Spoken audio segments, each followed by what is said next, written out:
Tokio, die größte Stadt der Welt und wir mittendrin. Nach 1,5 Jahren Fahrradweltreise von Deutschland bis nach Japan beginnt jetzt die letzte Etappe auf diesem Kontinent. Wie wir in Fukushima trotz der nuklearen Katastrophe von 2011 zelten konnten, warum wir einen Polizeieinsatz ausgelöst haben und warum wir in Tokio mit einmal obdachlos waren, seht ihr in diesem Video. Guten Morgen aus Japan. Wir sind wieder zu zweit unterwegs und dass wir hier gerade schlafen, das ist nicht selbstverständlich. Ein paar Kilometer weiter kommt es gleich die Stadt Fukushima. Ich glaube, das sagt jedem von uns was. 2011 gab es hier die Tsunami-Katastrophe mit, ich glaube, 20.000 Toten, ne? Und ja, verbunden die Kernschmelze vom Atomkraftwerk. Ich glaube, hier sind wir gerade in einem leicht kontaminierten Bereich, schätze ich mal, aber so, dass man keine Angst haben muss. Habe ich mir alles von einem Chemiker sagen lassen, der es untersucht hat hier. Auf jeden Fall düsen wir jetzt die nächsten Tage Richtung Tokio. Die letzte Etappe in Asien, das ist so komisch. Aber Alter, dass wir in die größte Stadt der Welt mit dem Fahrrad reinfahren. Alter. Wir sind halt 2 Tage durch eine Stadt durchfahren. 2 Tage lang, bis man da ankommt, ne? Das ist echt verrückt. Das ist krank. Aber es geht nicht schlimmer als Delhi. Also wer in Neu-Delhi mit Fahrrad war, das ist sicher viel organisierter. ein bisschen. Ich glaube, es geht nicht schlimmer als Neu-Delhi. Aber erstmal geht es heute nach Fukushima. Die Region hier ist sehr ländlich, was auch gut ist, bevor wir uns ins Großstadtchaos stürzen. So, über dem Fluss ist jetzt die Stadt Fukushima, aber es heißt nicht nur die Stadt so, sondern die ganze Präfektur, das ist quasi das Bundesland in Japan. Der Unfall ist ja nicht in der Stadt passiert, sondern an der Küste, circa 20-30 Kilometer von hier, denke ich. Ja, also halt, wo das Tsunami halt diese Nullstromaggregat zerstört hat, weil das Kraftwerk ist, glaube ich, ausgefallen. Aber normalerweise ist das kein Problem, dass die Nullstromaggregatoren übernehmen. Aber weil das nicht hoch genug war, hat das Tsunami quasi zerstört. Und dadurch ging das ganze Dilemma los. Die hatten wirklich Sauglück, ne? 80% von diesen radioaktiven Strahlen sind halt aufs Meer hinausgetrieben worden, weil der Wind eben gut stand. Und somit waren die hier nur ein bisschen betroffen. Ein bisschen. Die hatten, glaube ich, Schweineangst. Aber ja, die wurden direkt wieder evakuiert, also zurückgebracht. Und an der Küste gehen die Aufräumarbeiten noch bis 2050. Das heißt, 40 Jahre, ne? ja, die tragen den ganzen oberen Boden ab und das dauert ja ewig bei so vielen Quadratkilometer. Also die haben da schon damit zu kämpfen, aber man merkt hier eigentlich nicht viel davon, ne? Nee. Ein heftiger Gedanke, dass hier beinahe kein Leben mehr möglich gewesen wäre. Hätte es damals Ostwind gegeben, wäre das hier eine Geisterstadt und auch Korea und China hätte es erwischt. Und hätte es zum Beispiel Nordwind gegeben, wäre Tokio dran gewesen. Manche sagen, es war Schicksal, dass es so gekommen ist. Aber auch wenn die Strahlung bestmöglich abgetrieben war, darf man nicht vergessen, dass der Tsunami 20.000 Menschenleben gekostet hatte. Wir verlassen Fukushima und wollen heute noch die Berge erreichen. Wir fahren über ein paar Umwege nach Tokio, damit wir so wenig wie möglich durch andere Großstädte durch müssen. Oh, hier auf diesen ganz kleinen Dörfern, ne? Da gibt es Häuser, die sind so aus Lehm und Stroh zusammenklamüsert. Krass, hey, woher das kommt, ob das wirklich so richtig alte Gebäude sind oder ob das immer noch fabriziert wird. Oder ist es nur der Stall? Ich weiß es nicht. Ach, guck mal, darunter sind so ganz viele Holzstäbe. Also nicht nur Lehm und Stroh, aber es sieht wirklich so aus, ne? Wirklich nur. Oder sind das Kuhfladen? Das sieht ja heftig aus. Davon sind ja ganz, ganz viele Gebäude. Hier ist auch sowas. Das sieht heftig aus. Alter, schade, dass ich nicht auf Kamera habe. Ich wurde gerade vom Hof gejagt. Da kam jemand an, habe ich richtig dumm angemacht, so jetzt soll ich mich verpissen. Also auf deren Sprache, ich weiß noch nicht, was die gesagt haben. Aber immer nur so, ja komm, jetzt verpiss dich endlich. Das war die erste unfreundliche Begegnung in Japan. Vielleicht ganz gut so, dass man kurz mal zur Realität zurückkehrt, dass nicht alle Menschen nett zu uns sind. Es gibt eben solche und solche, aber negative Begegnungen kommen echt selten vor. Was wir aktuell jeden Tag sehen, sind kleine Dörfer, umgeben von riesigen Reisfeldern. Kurz vor der Ernte, wenn die Reiskörner reif sind, verändert sich das saftige Grün der Pflanzen in diese gelb-goldenen Farbtöne. Jedes Mal wieder ein unglaublicher Anblick. Bah, diese Reisfelder, das ist so heftig. Seit Tagen fahren wir hier zwischen den schönsten gelben Feldern hier. Jetzt geht es gleich hinter in die Berge, hinter mir. Und ja, dann haben wir es nicht mehr so weit. Die größte Stadt der Welt.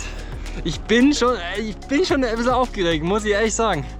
Das passiert nicht so oft, aber Tokio ist halt so ein Riesenziel, was wir dann erreichen. Es wird Zeit, einen Schlafplatz für heute zu suchen. Gar nicht so einfach, wenn alles, was flach ist, für Reis oder Häuser genutzt wird. Man braucht nur die Hand hochhalten, da landet eine Libelle drauf. Auf deinem Kopf. Auf meinem Kopf? Ja. Moin. Aber ist ja krass, was du gefunden hast hier. Ja, ne? Ihr habt keine Ahnung, wie weit wir im Wald sind. Ja. Mitten im Bach zum Waschen. Ja. Und das Coole ist, ne? Das habe ich jetzt erst in Japan gelernt. Wenn es Libellen gibt, es gibt keine Mücken. Ja. Oder fast keine. Und hier gibt es immer so viele Libellen, wenn es welche gibt. Ja, also ihr seid meine Freunde, weil die fressen die Mücken auf. Und das ist so merkbar. Dann gehen wir uns mal waschen. Ja, da ist sogar eine Dusche. Ja. War das zu kalt? Ich habe das nicht gemacht. Zu kalt, als ob das Wasser im Fluss wärmer ist. Ich finde es angenehmer, das Wasser vom Fluss zu nehmen, als wenn es so spritzt die ganze Zeit. Ja, also nochmal. Für euch, wenn ihr irgendwo in der Natur seid, wenn es spritzt, ist es echt kalt. Macht das nicht. Und jetzt schau mal, wie angenehm die Dusche ist. Vielleicht stimmt deine Theorie. Das ist kalt! Scheiße! Oh mein Gott! Oh.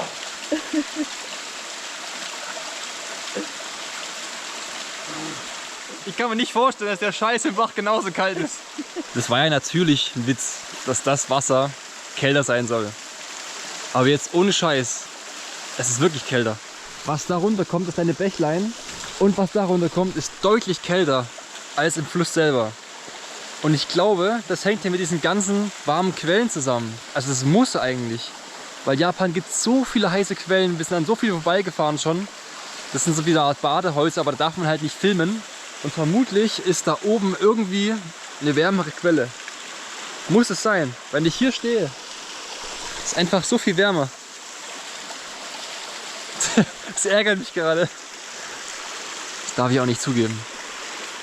Wenn ich hier drin stehe, dann brennen die Füße richtig. Und ich gehe jetzt hier rein. Oh, das ist so viel milder. Ich gebe es echt nicht ganz zu, ne? Aber du hast recht gehabt. Das Wasser ist wirklich wärmer. Also jetzt wirklich. Es fühlt sich wärmer an. Nein, nein, es ist wirklich wärmer. Wenn ich in diesem Nebenbach stehe und in diesem Hauptfluss, das ist ein Weltenunterschied. Da oben ist sicher irgendwo eine warme Quelle. Das kann nie anders sein. Das kann sein, ne? Ich habe auch 2 oder 3 Schilder gesehen, dass in 15 Kilometern Ja? so eine warme Quelle kommt. Ja, schau, hier stehen auch Schilder mit warmen Quellen. Das ist echt krass, als ob du damit recht hast.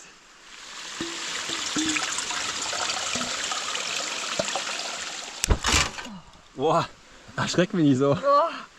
Ja, ich erschreck mich, Alter. Meine Hand ist im Feuer, nicht deine. Kannst du dich einmal wegschauen? Tut mir leid. Was ist so dein Fazit mit Südkorea und Japan? Weil ich dachte zum Beispiel, Japan ist so das Nonplusultra an Moderne. Südkorea war für mich moderner. Für mich auch. Ich habe immer das Gefühl gehabt, eben, also die Strecke, die wir gefahren sind, da war wirklich, die Häuser waren auch schöner teilweise, Gärten ordentlicher. Spannend zu sehen, ja. Ich hätte auch gedacht, dass es andersrum ist. Und ich finde die Japaner bisher offener und sie gehen mehr auf uns zu als die Südkoreaner, was ich auch anders dachte. Ja. Also irgendwie schmeckt die Soße ein bisschen süßlicher und gegorener, als wo wir es letzte Mal hatten. Also kann sein, dass wir heute richtig flotten Auto kriegen. Aber ist es schlimm, wenn es ein bisschen... Also ich meine, man trinkt ja auch Wein oder Bier und so. Ja, so eine gute reife Tomatensoße. Naja, ich weiß nicht.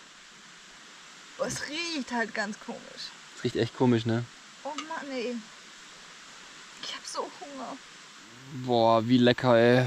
Mit kaltem Wasser eine verranzte Tomatensoße ausspülen. Ah, das ist unnötig. Guten Morgen. Moin. Wir sind gestern noch umgezogen, weil wir die Soße weggeschüttet haben und wir irgendwie davon Abstand haben wollten, falls es hier Bären gibt. Es gibt bestimmt, also in ganz Japan soll es Bären geben, ne? Nicht in Hokkaido. Hokkaido mit Abstand die meisten, aber auch hier. Direkt Angst vor Bären haben wir keine, aber eine Begegnung wollen wir trotzdem nicht provozieren. Heute ist wieder mal monsunartiger Regen gemeldet. Das Wetter hier ist so schwer einzuschätzen, gerade eben sieht es noch so aus und im nächsten Moment so. Ah!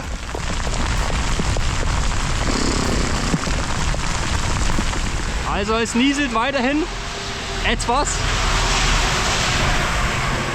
Das ist krass, was hier runterkommt. Wir müssen jetzt eigentlich einen Zeltplatz suchen. Wenn der Platz quasi schon nass ist, bevor man das Zelt aufschlägt, das ist immer ekelhaft. Aber die Hoffnung bleibt, es wird schon irgendwann aufhören. Ist irgend gerade so eine Mitleidsmusik angegangen. Wo wollen wir heute pennen, hey? Ich glaube, das ist der letzte Ort jetzt hier. Und dann geht es jetzt nur noch hoch. Berge links und rechts von uns. Und Hotel nehmen ist erst recht keine Option. Bei 150 €, keine Ahnung, was auf den kleinen Orten hier kostet.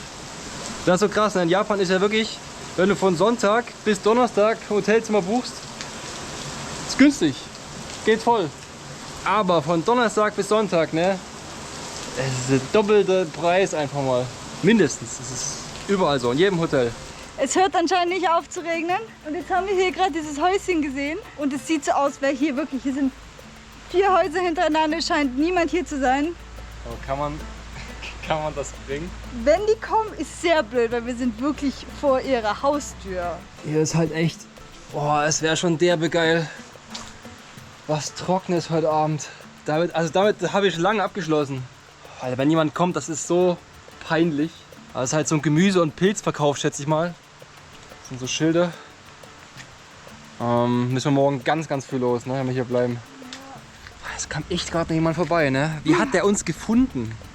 Der ist quasi wieder zurückgekommen, um uns zu sagen, dass wir weiterfahren sollen, weil es da was gibt. Aber wir haben nicht ganz verstanden, was es gibt. Also wir haben erklärt, dass wir im Zelt schlafen. Und er meinte, 1,5 Kilometer soll es ein Dach geben, oder? Ja.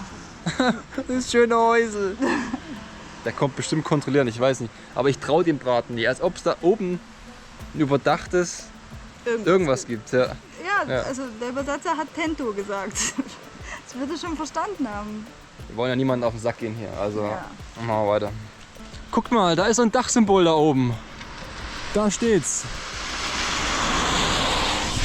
Also irgendwas muss da sein. Das ist jetzt nicht dein Ernst. Also das Symbol auf dem Schild soll heißen, hier gibt's ein Haus, wo halt jemand drin wohnt oder halt jemand Sachen verkauft. Boah, das bringt uns gar nichts, ey. Boah, das macht mich gerade ganz schön wütend. Klar, also ich hatte es ja nicht böse gemeint, aber ich habe ein Dach gezeigt und selbst Dach geschrieben und Zelt und hier ist ja nichts. Also das ist es hier. Es gibt ein Klo, man kann sitzen, man kann stehen, man kann sich freuen, aber man kann hier nicht Zelt aufschlagen und hier pennen. Also wir ziehen uns jetzt hier um und essen hier was. Und dann stellen wir ziemlich dreist das Zelt da vorne an den Eingang. Aber es gibt eine kleine, ja, ich zeig's euch mal. Es gibt hier nur einen kleinen Bereich, wo man trocken schlafen könnte. Und das unter dem Dach hier ist halt sehr ersichtlich. Ne? Hier ist halt echt ein ganz schöner Durchlauf. Es kommen ja einige zum Pinkeln vorbei. Also hier nochmal live aus unserem Wohnzimmer. Immer wenn jemand reinkommt. Macht er wirklich. Wir hören uns morgen. Gute Nacht. Eine gute Nacht ist das nicht geworden, denn kurz vor Mitternacht stand mit einmal die Polizei vor unserem Zelt. Yes, of course. Hast du ein Passport, Franzi? Tokio. Tokio. Er sagt, es gibt hier Bären und Hirsche. Da fährt gerade die Polizei weg. Jemand hat uns wohl hier verpetzt, ne? Dass wir betrunken sein und Lärm machen. Also jemand wollte uns halt ja nicht haben, denke ich mir mal deswegen. Ja, die wollten uns hier nicht haben. Also wir schlafen jetzt seit 3 Stunden hier schon. Also die waren extrem nett, die Polizisten. Es war eigentlich ziemlich cool mit denen. Außer dass sie uns aus dem Schlaf gerissen haben halt. Wir haben jemanden gehört, der hier ist und wir dachten, ach Mist, Der Besitzer ist hier. Ja. Ich habe seine Kamerahülle geklaut. Keiner hat die mir gegeben mit dem Passwort. Ich dachte, es ist irgendwas von Franz hier oder sowas. Ja. Da kann man nochmal zurück gerade. Aber mega nett, die zwei. Also voll korrekt. Wie gesagt, die hatten quasi eine Ruhestörung wegen Lärm und Betrunkenheit, aber es kann nicht sein. Der hat mir übersetzt, dass hier vor kurzem ein Vietnamese einen Raubüberfall begangen hat und deswegen die Menschen ein bisschen sensibler sind auf Ausländer. Das hat eine Wirkung, ne? Das hat immer eine Wirkung, wie Ausländer sich im Ausland verhalten. Und wir versuchen mit einem recht guten Vorbild voranzugehen. Ja. Sie haben halt auch echt gar nichts dazu gesagt, dass wir hier campen. Also sie wollten nur sicher gehen, dass wir hier keine Raudis sind. Also Zelten, glaube ich, kein Problem in Japan. Na gut, dann machen wir mal. Keine weiteren Ruhestörungsmeldungen reingehen. Dass wir kein weiteres alkoholisches Problem hier melden. Gute Nacht.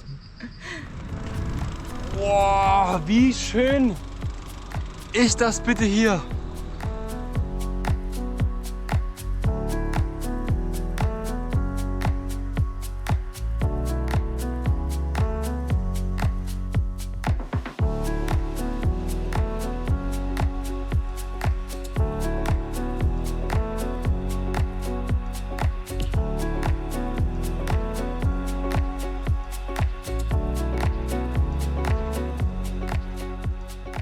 Das ist echt der Wahnsinn, wie grün Japan einfach ist.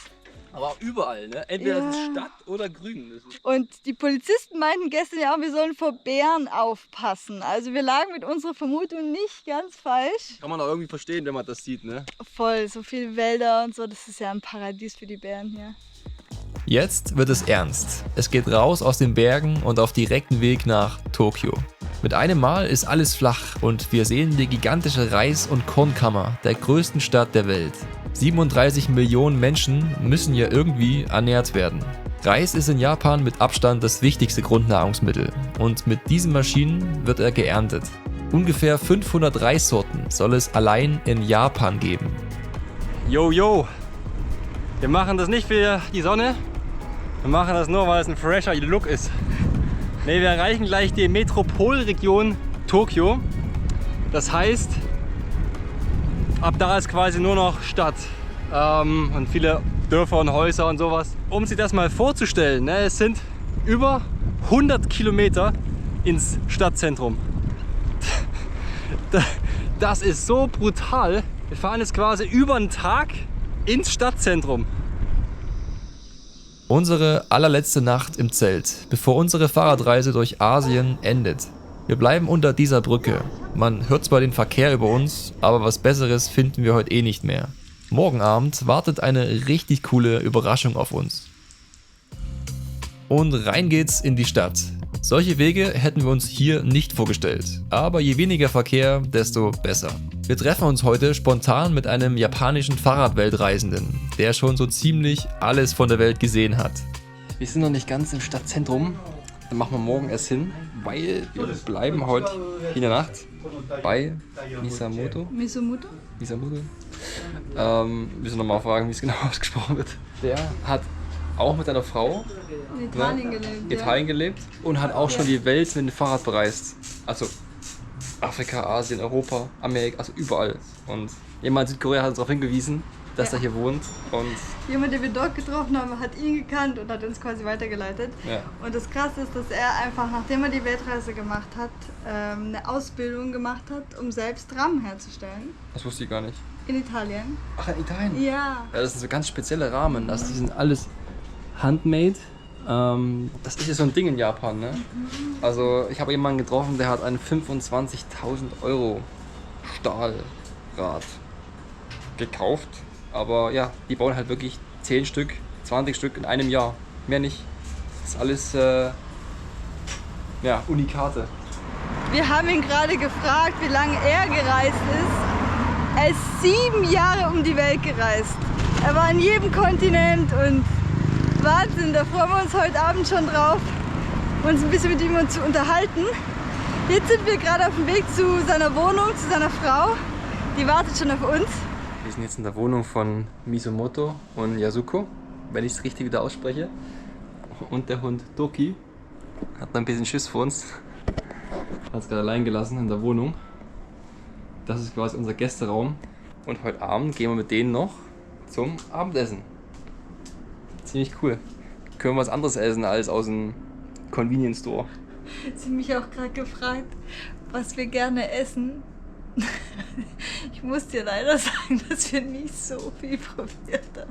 Ist echt schade, aber wir wollten noch. Wir wollten jetzt in Tokio richtig zu lang. Ja. Machen wir auch noch. Hier sind wir jetzt im Restaurant von dem Freund von ihm. Und ja, sie bestellen was für uns. Mal gucken, irgendwas Traditionelles, wir wissen es nicht. Aber schaut so lecker aus. Und was dieser Typ uns hier hinzaubert, ist einfach der Wahnsinn. Das hier ist ein Ein-Mann-Betrieb. Er kocht, er putzt und er kellnert gleichzeitig. Wir sind uns bis heute einig, dass das der beste Restaurantbesuch war, den wir jemals hatten. Egal welches Gericht wir probieren, jedes Mal sieht unser Gesicht danach so aus. Und das da ist rohes Hühnchen. Jetzt bin ich mal gespannt. Also ich wusste gar nicht, dass man so rohes Hühnchen essen kann. Hühnchen-Sashimi Ja. quasi. Ja? Richtig lecker. Boah. Hier haben wir jetzt Sashimi. In dem Fall jetzt mal Thunfisch. Wow. It's like butter. Yeah, it's very soft. So tender. Wow. Das ist wirklich der Wahnsinn. Das zergeht auf der Zunge. Sashimi ist roher Fisch. Einfach irre. Oder? Also so einen Zart habe ich nie in meinem Leben gegessen. Und irgendwie kamen immer mehr Gerichte und eins toppte das andere. Die beiden wollten uns so viele Sachen zeigen, weil wir das meiste davon nicht kannten. Am Ende ist das Ganze in ein 8-Gänge-Menü ausgeartet und hat die kulinarische Messlatte richtig hochgesetzt. Leute, es hört nicht auf. Es hört einfach nicht auf. It's time for Sushi.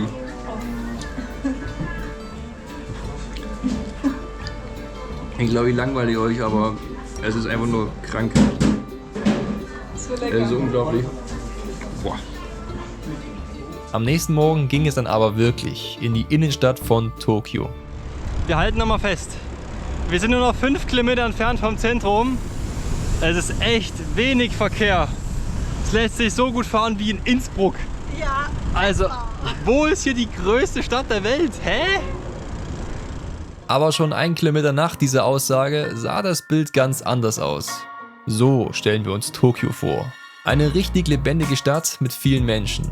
Überall sieht man den Anime- und Manga-Kult und Frauen in ihren Maid-Kostümen, die sich von irgendeinem Kaffee überzeugen wollen. Eine Überfahrt auf einem Zebrastreifen sieht übrigens so aus.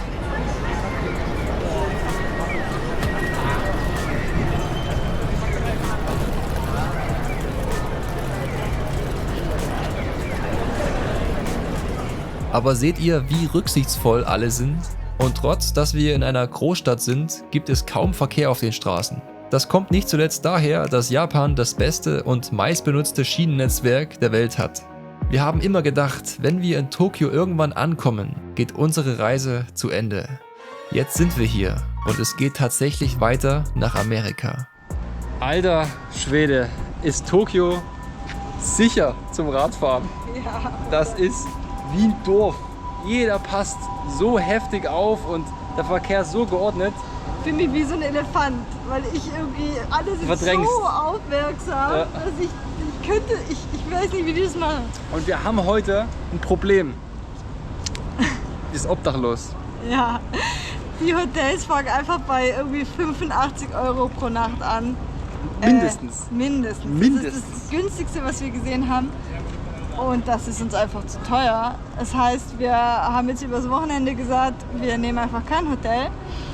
Das heißt, wir müssen jetzt heute einen Schlafplatz irgendwo Wir suchen. müssen in Tokio zelten, Alter.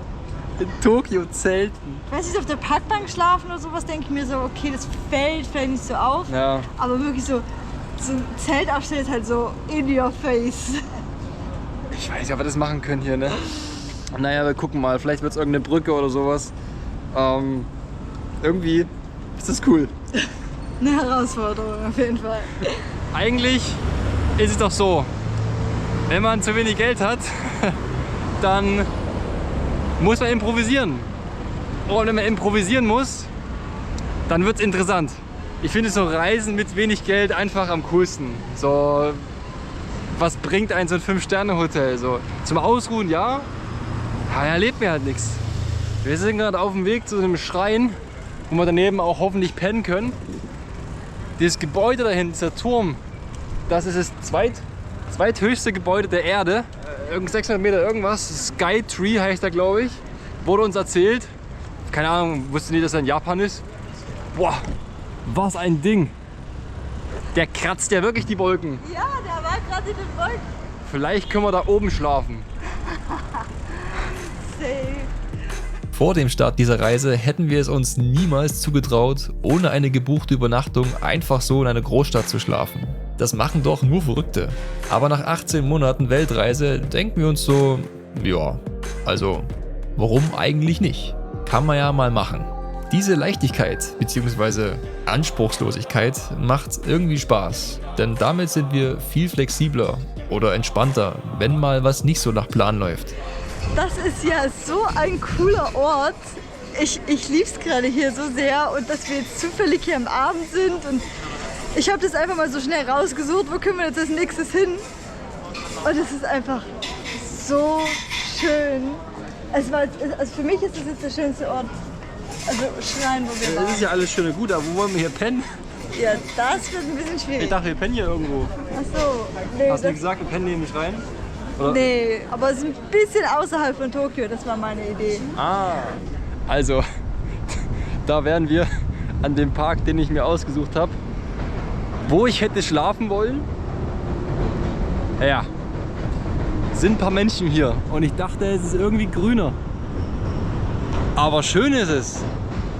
Richtig schön. Wir werden gerade so ein bisschen melancholisch. Es ist ja schon so der Wendepunkt hier unserer ganzen Reise. Na, hier wollten wir hin, nach Tokio. Und jetzt geht's nur noch nach Hause. Jetzt geht's nach Hause. Ja, okay, wir machen weiter. Wir fahren jetzt nach Amerika. Aber Noch ein paar Monate, aber ja, aber jetzt geht's nach Hause. Wir sind mit dem Fahrrad nach Tokio gefahren. ist schon verrückt, wenn man das Ganze so ohne Flugzeug macht, dann hat man irgendwie das Gefühl, die Welt ist gar nicht so groß. Nee. Und gleichzeitig ist sie so groß, weil man kann nie alles sehen. Nee, klar. Aber Also auch wenn jemand genau die gleiche Route wie wir fahren würde, Ja. der würde eine komplett andere Welt sehen. total. Mit einer komplett anderen Wahrnehmung auch der Welt. Ja, das ist so verrückt. Okay, nochmal Korrektur. Das ist der zweithöchste Turm der Welt, nicht das Gebäude. Die Gebäude wäre es Nummer 3. Also trotzdem noch hoch. Doppelt so hoch wie der Eiffelturm. Also höher als meine höchste Sandburg beim ganzen Leben. Ja, ein bisschen überdreht. Wir sind übermüdet, wir stinken wie Sau. Oh, ich muss mal filmen hier. Ihr könnt euch nicht vorstellen, wie sehr wir stinken. Also wir hatten ja Plan A so am Ufer, Plan B Brücken, aber das sind wirklich halt auch Obdachlose. Ich glaube, die sahen so aus. Darunter. Ist nicht lustig, aber wir können auch nicht drunter schlafen. Also da würde ich mich auch nicht wohlfühlen mit denen da zu Hause. Das können wir nicht machen. Hier sind ein paar Spielplätze. Da vorne kommt es dann noch ein Baseballfeld. Das ist meine größte Hoffnung. Oh, oh. Hast du mich Ja, gerade? guck das mal an. Alter! Was ist das? Alter, kann man richtig ins Gesicht so. Also das Badezimmer haben wir gefunden. Fehlt nur noch das Schlafzimmer. Alter, was ist das für eine Fehlkonstruktion? Guck das mal an. Mit die Nase. Ja, ich krieg's irgendwie nicht so hin. Franzi, was machst denn du? Alter, Wenn ich lache, dann ändert sich. Franzi, ey, ich kann nicht. Machen wir ordentlich. Toll. Boah, das geht nicht. Das geht einfach nicht. Was ist denn das für ein Ding, Alter? Ich will mich da einfach nur waschen. Wir sind jetzt echt hier einiges abgefahren am Ufer. Keine Chance, hier kommt nichts mehr. Wir haben ein kleines Fleckchen gesehen, wo es gänge und Da bleiben wir jetzt einfach. Es ist gerade um 9. Wir haben noch 1-2 Stunden Zeit, um da zu sitzen, keine Ahnung. Und dann, wenn weniger los ist, können wir vielleicht hier das Zelt aufbauen. Soll die Nacht zum Glück nicht regnen. Das ist schon mal was. Okay, das ist jetzt hier das Baseballstadion. Und hier ist eine Sackgasse. Das ist ja eigentlich nicht so schlecht, ne? Drüben fahren sie halt rum mit den Fahrrädern. Kann man das bringen hier? Hier hört der Weg ja eigentlich auf. Seht ihr die Franzi? Falls nicht, ist es sehr gut für uns. Das Zelt stellen wir aber nicht auf. Das wäre zu auffällig. Wir lassen nur die Isomatte mit dieser Unterplane da. Gucken wir mal, ob die Polizei das zweite Mal vorbeischaut in dem Video. Alter, endlich mal gepennt. Ist gerade jemand über uns drüber gerannt. Also wirklich. Wir hatten beide so eine Augenbinde auf. Wir wissen nicht genau, wie der über uns drüber ist, aber Und er hat gemeint, er ist einem Weg. es ist hell genug. Es ist echt hell genug. Ne? Also Man wir sind ja kann überall uns Scheinwerfer. gut sehen. Keine Ahnung, wie der jetzt über uns drüber stolpern konnte. Der musste eigentlich im Handy gewesen sein, ne? Mit den Augen. Und ich bin so aufgewacht. Es ist mir so ein Todesschrei abgesetzt. Ja, und der ist mit einem verlängerten Hechtsprung über meinen Kopf drüber und dann ist er halt übers Rad geflogen da drüben. Ach du Scheiße. Ich glaube, ich stelle ein Warndreieck auf. Das ist eine gute Idee, Hans. So, schau her. Warnflasche aufgestellt. Ja, ein bisschen erholt. Tut es nicht. Tut es einfach nicht. Jetzt wäre echt eine Kooperation mit einer Anti-Faltencreme super. Naja, gab schon bessere Nächte. Wir machen uns jetzt auf, um die Räder zu versenden. Wir müssen die von Tokio nach Los Angeles schicken, weil wir die nicht auf dem Schiff mitnehmen dürfen. Kostet ein Tausender. Weil, ja, wurde uns falsch erzählt. Die Postbeamten haben gesagt, ja, diese Maße gehen in Ordnung. Aber jetzt bei näheren Nachfragen haben sie gesagt, nee, geht doch nicht. Geht nur bei Luftfracht. Und wir wollten es ja per Seefracht versenden, weil es viel billiger ist. Das muss ich euch noch zeigen. Schau mal hier. Es sind die Fußabdrücke noch drauf. Siehst du das? Bam, bam, bam. Und ich lag halt hier, weißt du? Der ist halt hier an meinen Fuß eingegangen, an meiner Hüfte abgerutscht, dann hier an meinem Körper gewesen und dann hier hingeflogen. Wir haben dann gerade mal 8 Stunden passende Kartons gesucht und alles auf den Zentimeter genau verpackt. Und dann konnte es endlich losgehen. Die wohl dümmste Aktion, die wir je versucht haben.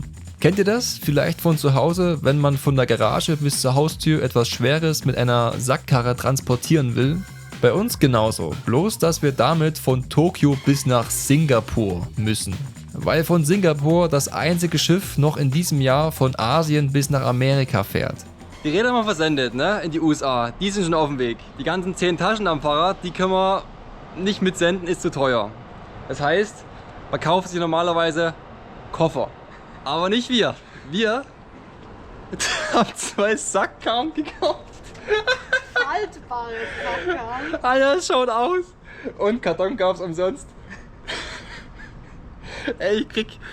Darauf komme ich nicht klar. Das sind jetzt insgesamt 25 Euro. Ansonsten sind es mindestens 200 Euro, was wir so gesehen haben. Ja, damit müssen wir jetzt bis nach Singapur. Wie viele Ländergrenzen sind das eigentlich? Es sind 10 Länder bis zu USA. 10 Länder. Bitte haltet. Es war nicht geplant, dass wir die Strecke bis nach Singapur für YouTube festhalten. Aber es ist einfach zu dämlich, um es euch nicht zu zeigen. Deswegen gibt es jetzt noch ein paar Ausschnitte unserer Handyaufnahmen quer durch Asien. Die Katastrophe begann schon in Japan, denn die Räder sahen nämlich nach ein paar Kilometer schon so aus. Boah, das Ding fällt auseinander hier, das Rad fällt fast ab. Kaufst du billig, kaufst du zweimal. Wir sind mit dem Bus, mit der Bahn, mit dem Schiff und mit Tuk-Tuks unterwegs gewesen. Und an manchen Tagen hat mich dieses verdammte Teil mental einfach nur gebrochen. Vermutlich war ich der erste Deutsche, der sich im Ausland mit seiner Sackkarre prügelt. Dich, Alter. Bei jeder kleinsten Kurve fällt das Ding um, Alter. Bei jeder... Hier, bei so einem blinden Ding fällt das um. Was ist denn das für eine Konstruktion heute? Gestern war es so okay. Mann, ey. Das ist das Dämlichste, was wir jemals gemacht haben. Ah! Neben dem, dass sich Franzi unterwegs den kleinen Zeh gebrochen hat, fragt einfach nicht, haben wir auch ständig die Busse verpasst. Verdammt, der Bus nimmt unsere Sackkarren nicht mit. Jetzt wissen wir nicht, wie wir zum Fährhafen kommen. Wir können jetzt unseren Fähre verpassen nach China. Oh, Scheiße, was machen wir denn jetzt? jetzt müssen wir da den ganzen Weg wieder zurück, irgendwie im Zug noch umsteigen oder so. 3 Stunden im Kreis gefahren mit dem Zug. Jetzt nimmt der Bus uns nicht mit. Ey, heute läuft alles schief, ne? Um 20 Minuten die Fähre verpasst. Das ist nicht euer Ernst. Wegen 20 Minuten kriegen wir diese Fähre nicht. Wenn man einige Nächte durchfährt und kein Auge zumacht, glaubt mir, dann kann man am Bahnhof überall pennen. Und es war uns auch noch nie so egal, ob uns die Leute für Obdachlose halten. Wie Hans da liegt. Sieht aus wie so ein Penner mit seinem Karton. Es hat uns sowieso schon jeder angeschaut, mit was wir hier anrücken. Auch die Gepäckkontrollen waren sichtlich verwirrt, was sie mit uns tun sollen. Aber irgendwie sind wir dann doch nach 8000 Kilometer in Singapur angekommen. Wir sind in Singapur! Da ist doch ein Paket angekommen. Scheiße. Ich hab Platz hier. Ah. Der hat gesagt, everything okay, Sir? Ich weiß nicht, ob er Trinkgeld erwartet oder sagt, everything okay, Sir? Ganze 25 Tage hat die Pazifiküberquerung gedauert. Und jetzt kann es losgehen. Ein neues Abenteuer auf einem neuen Kontinent.